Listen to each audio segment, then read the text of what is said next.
Cinema రంగానికి మనం సహకారం అందించాలనేటువంటి మాటతోటి వారు ఎప్పుడు కూడా ఏ సినిమా ప్రైస్ హైక్ చేయాల్సి వచ్చినప్పటికీ కూడా వారు సరైనటువంటి సూచన చేస్తూ ఉన్నారు. దాన్ని బట్టి మేము పెంచడానికి ఒక ఫైల్ మూవ్ చేస్తూ ఉన్నాం.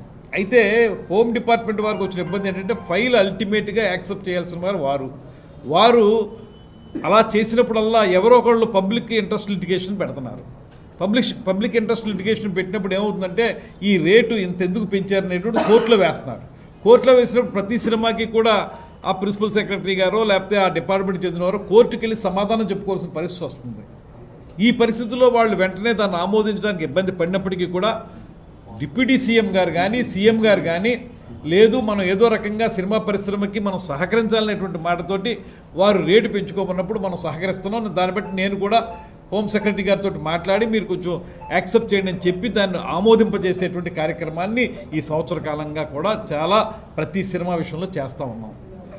ఇవాళ అలా చేస్తున్నప్పుడు మాకు ఇబ్బందులు ఉన్నప్పటికీ కూడా డిపార్ట్మెంట్ పరంగా కానీ ప్రభుత్వ పరంగా ఇబ్బందులు ఉండి కోర్టులకు వెళ్లాల్సిన పరిస్థితి ఉన్నప్పటికీ కూడా నిర్మాతలు అంటే వాళ్ళు ఒక్కళ్లే కాదు, నిర్మాతలు, ఎగ్జిబిటర్సు, డిస్ట్రిబ్యూటర్సు వాళ్ళ మీద ఆధారపడినటువంటి వందలాది కుటుంబాలు వాళ్ళు సినిమా వాళ్ళు తీయటువంటి పెద్ద సినిమా అంటే 3-4 సంవత్సరాలు పడుతుంది. 3-4 సంవత్సరాల కాలంలో వాళ్ళకి అయ్యేటువంటి వ్యయ ప్రయాసలు, వడ్డీలు పెరిగిపోవడం ఇవన్నీ దృష్టిలో పెట్టుకుని వాళ్ళకు రూపాయి రేటు పెంచితే వాళ్ళకి ఉపయోగపడుతుంది అనేటువంటి మాట. రూపాయి రేటు వాళ్ళకి పెంచితే అందులో పావళ మాకు జిఎస్టీ ద్వారానో ఎస్జిఎస్టీ ద్వారానో మాకు రాష్ట్రానికి కేంద్రానికి కూడా వచ్చేదానికి అవకాశం ఉంది. దీనివల్ల కూడా దృష్టిలో పెట్టుకుని ఇది డిప్యూటీ సీఎం గారు చాలా కేటగారికల్గా క్లారిటీ ఇచ్చారు. ఆయన లాస్ట్ టైము మీకు మన రామ్ చరణ్ గారి సినిమా రాజమండ్రిలో దానికి ప్రీ రిలీజ్ ఫంక్షన్ జరిగినప్పుడు ఆ వేదిక మీద చెప్పారు ఆయన, దీని ద్వారా ఇలా పెంచడం వల్ల రాష్ట్రానికి కూడా ఉపయోగం ఉంది కనుక మేము చేస్తూ ఉన్నాం అనేటువంటి మాట చెప్పి ఇంత సహకారం అందిస్తున్నటువంటి సందర్భం ఉంది. ఇవాళ కొంతమంది మాట్లాడుతున్న మాటను మాత్రం నేను ఆక్షేపించాలి, తప్పదు. కొంతమంది ఏమంటారు, మేము సమస్యలు పరిష్కరించుకుంటాం, మాలో మేము చేసుకోగలం, దీంతో ఎవరితో బయట వాళ్ళు ఎవరు రావక్కర్లేదు అనేటువంటి మాట అది అహంభావపూరితంగా అనిపిస్తుంది తప్పితే ఇంకో రకంగా కాదు. ఎందుకంటే పరిశ్రమ అభివృద్ధి జరగాలంటే ప్రభుత్వ సహకారం ఉండాలి. ప్రభుత్వానికి కూడా పరిశ్రమని ఇవాళ మనం సినిమా పరిశ్రమని ఒక ఉన్నతంగా చూస్తూ ఉన్నాం. అది ప్రజలకి వినోదాన్ని కలిగించేటువంటి ఒక ప్రత్యేకమైన మాధ్యమంగా మనం గమనిస్తూ ఉన్నాం కనుక దానికి సహకారం అందించే విషయంలో గత ప్రభుత్వంలో కాకుండా ముఖ్యమంత్రి గారు, ఉప ముఖ్యమంత్రి గారు కూడా ప్రత్యేకమైనటువంటి అభిమానాన్ని, గౌరవాన్ని చూపిస్తున్నారు. మనందరికీ తెలుసు గత ప్రభుత్వంలో ఏం జరిగింది. పెద్ద పెద్ద హీరోల్ని రప్పించుకుని వాళ్ళని కించపరిచే విధంగా ఆనాటి ముఖ్యమంత్రి కానీ ఆనాటి ప్రభుత్వం కానీ చేసిన విధానాన్ని మనం చూసాం. ఇవాళ మనం అధికారంలోకి వచ్చిన వెంటనే ఉప ముఖ్యమంత్రి గారు ఒక మీటింగ్ పెట్టి సినిమా ఇండస్ట్రీలో ప్రముఖులతోటి మీటింగ్ పెట్టి మీకు ఏ సమస్య ఉన్నప్పటికీ కూడా దాన్ని పరిష్కరించడానికి మేము సిద్ధంగా ఉన్నాం, మీకు సహకారం అందిస్తాం, ఏ చిన్న విషయం వచ్చినా మా సినిమాటోగ్రఫీ మంత్రిని కలవండి, ఆయన ద్వారా మేము చేసి పెడతాం అనేటువంటి మాట చెప్పారు. అదేవిధంగా వాళ్ళు ఎవరు ఎప్పుడు షూటింగ్ అనుమతుల గురించి కానీ ఇవాళ పేరు చెప్పక్కర్లేదు కానీ పెద్ద నిర్మాతలు ఎవరైతే ఉన్నారో వారు రెగ్యులర్గా నన్ను కాంటాక్ట్ చేస్తూ ఉంటారు. పలానా చోట షూటింగ్ అండి, పలానా ప్రాంతంలో షూటింగ్ అనుమతులు మాకు కొంచెం అక్కడ వారితో చెప్పండి అంటే వెంటనే స్పందించి అర్ధరాత్రి అయినా అపరాత్రి అయినా స్పందించి వాళ్ళకి మనం సహకారం అందిస్తున్నటువంటి సందర్భం ఉంది. అలాంటి సమయంలో కొంతమంది, అందరూ నేను అన్నగాని సినిమా ఇండస్ట్రీలో కొంతమంది మేము ఎలా అయినా చేసుకోగలం, మేమే చేసుకోగలం, మాకు సహకారం అవసరం లేదు అంటే మరి ఏ ప్రయోజనాన్ని ఆశించి వారు ఆ మాట అన్నారో నాకు తెలియదు. అదేవిధంగా మరి ఎవరి ప్రోద్బలంతో ఆ మాట అన్నారో కూడా నాకు తెలియదు. దీనికి మళ్ళీ మీకు కొంతమంది ఆనాటి ప్రభుత్వంలో మంత్రిగా ఉన్నటువంటి కొంతమంది బయటకు వచ్చి వారు కూడా రకరకాల మాటలు మాట్లాడుతున్నారు. వారు చెప్పేది ఏంటి, సినిమా అనేది ఏదో ఒక వ్యాపారం, దానికి సంబంధించి ఈ రకంగా చేస్తే ఎలాగనేటువంటి మాట, ప్రభుత్వంతో ఏం సంబంధం లేదనేటువంటి మాట చెప్తున్నారు.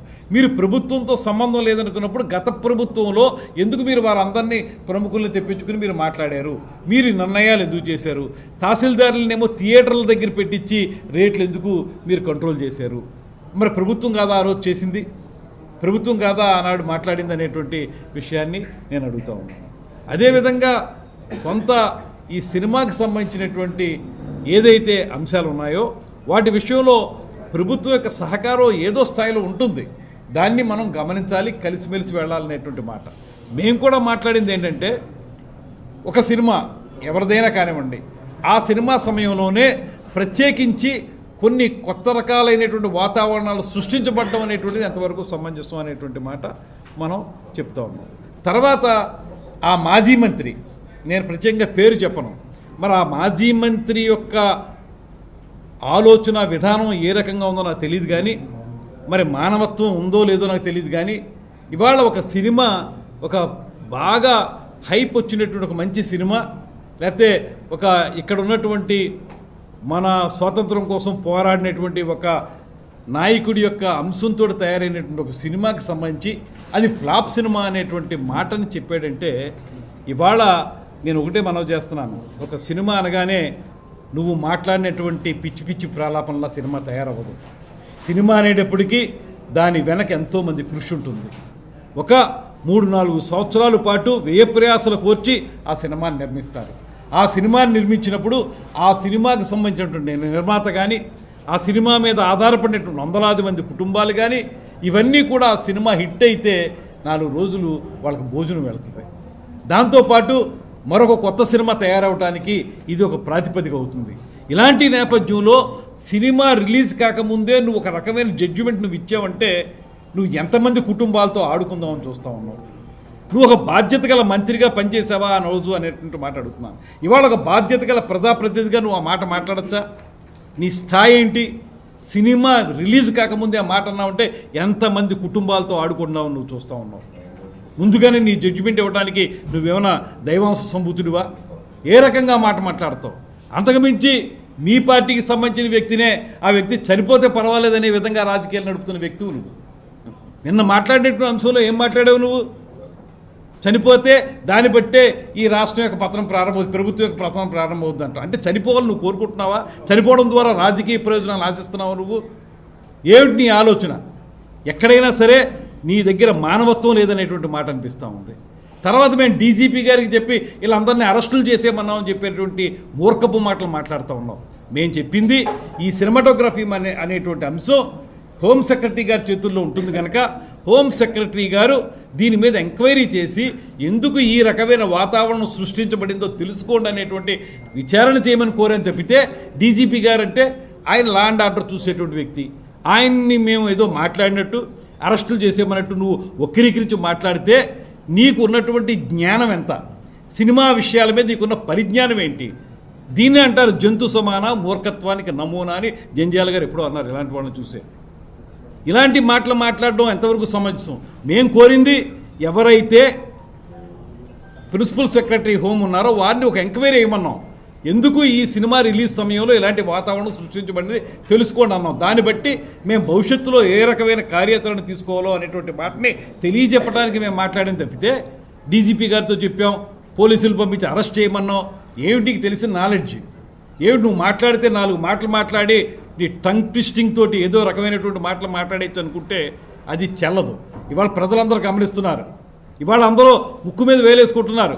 ఫలానా వ్యక్తి చనిపోతేనే అప్పుడుతోనే నీ పత్రం ప్రారంభమవుద్ది అనేటువంటి మాట మాట్లాడారంటే అంటే మీ రాజకీయ ప్రయోజనాల కోసం మీ పార్టీ వ్యక్తి చనిపోవాలని మీరు కోరుకుంటున్నారా అని అడుగుతూ ఉన్నాను. ఇవాళ ఈ కూటమి ప్రభుత్వం మేము ఎక్కడైనా తప్పు ఉంటే దాన్ని చట్టపరంగా శిక్షించడానికి సిద్ధంగా ఉన్నాం తప్పితే వ్యక్తులు చనిపోవాలని కోరుకునే వాళ్ళని కానే కాదు.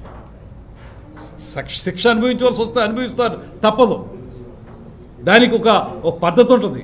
అందుకని మనుషులు చచ్చిపోవాలనేటువంటి విధానంలో మాట్లాడడం, ఈ రకంగా అర్థం పర్థం లేని మాటలో సగం జ్ఞానంతో హాఫ్ నాలెడ్జ్ తోటి మీరు సినిమా రంగం గురించి మాట్లాడడం, ఇవన్నీ ఏ మేరకు సమంజసం అని చెప్పి నేను అడుగుతా ఉన్నాను. సార్, మీరు సినిమా ప్రపంచానికి ఇంత మద్దతు ఇస్తూ ఉంటే మరి నిన్న పవన్ కళ్యాణ్ గారు కీలక వ్యాఖ్యలు చేశాడు. ఎందుకంటే సినీ ఇండస్ట్రీ మమ్మల్ని ఎందుకు అవ్వలేదు, ఏడాది మధ్య రేవంత్ ప్రెసిడెంట్ ఇక్కడ ఎందుకు రాలేదంటే మీ మీద నమ్మకం లేక వాళ్ళు, లేదా వాళ్ళకి తీరిక లేక. మీరు ఒక విషయం అండి, పవన్ కళ్యాణ్ గారు మాట్లాడింది స్పష్టమైన విషయం. అదేమిటంటే సినిమా పరిశ్రమకి సహకరిస్తున్నప్పుడు మీరు వచ్చి కలిస్తే మీ సమస్యలు ఏమన్నా ఉంటే పరిష్కరించడానికి మేము సిద్ధంగా ఉన్నాం. అదే ఈ సంవత్సరం పొడుగునా మేము చేస్తూ ఉన్నటువంటి అంశం అనేటువంటిది చెప్పారు.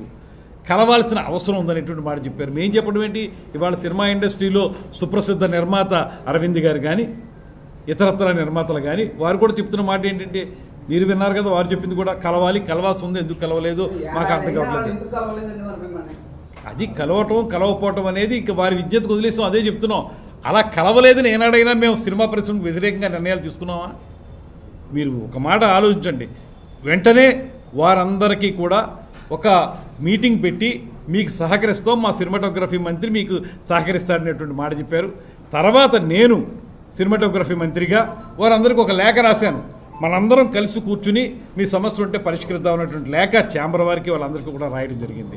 అదేవిధంగా మరో మాట చెప్తున్నాం, ఇవాళ ఒక కొత్త పాలసీని తీసుకురావడానికి కూడా ఈ ప్రభుత్వం సిద్ధంగా ఉంది. ప్రతిసారి మీరు ఎవరుంటే ఆ ప్రభుత్వం ఉంటే వాళ్ళ దగ్గరికి వెళ్ళి దేహి అని అడగక్కర్లేదు.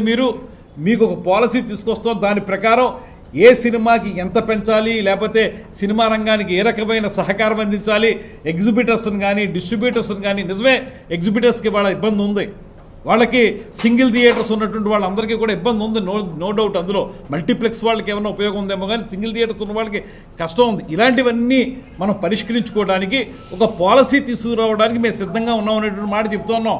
మేము త్వరలో వారందరితో కూర్చుని మాట్లాడడానికి కూడా సిద్ధంగా ఉన్నాం.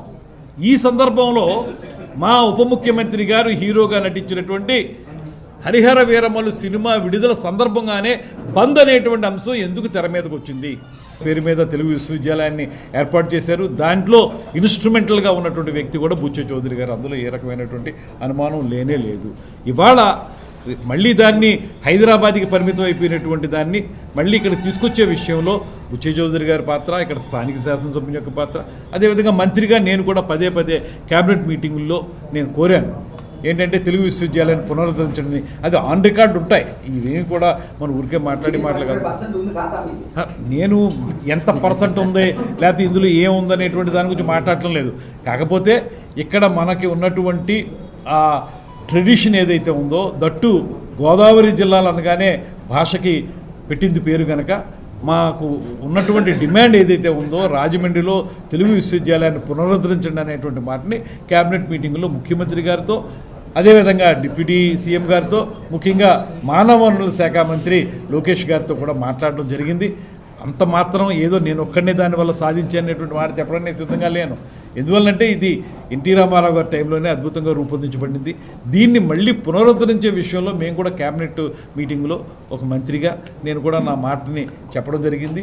అది చేసినందుకు కూడా వెంటనే క్యాబినెట్కి నేను ధన్యవాదాలు తెలియజేశాను. ఎందుకంటే క్యాబినెట్ ఆ రోజున మేము అందరం ఉన్నప్పుడు క్యాబినెట్లో అందరూ ముక్తకంఠంతో రాజమండ్రిలో తెలుగు విశ్వవిద్యాలయం పునరుద్ధరించబడాలి అనేటువంటి మాటని ముక్తకంఠంతో ఒప్పుకున్నారు కనుక వారందరికీ ధన్యవాదాలు చెప్పడం జరిగింది.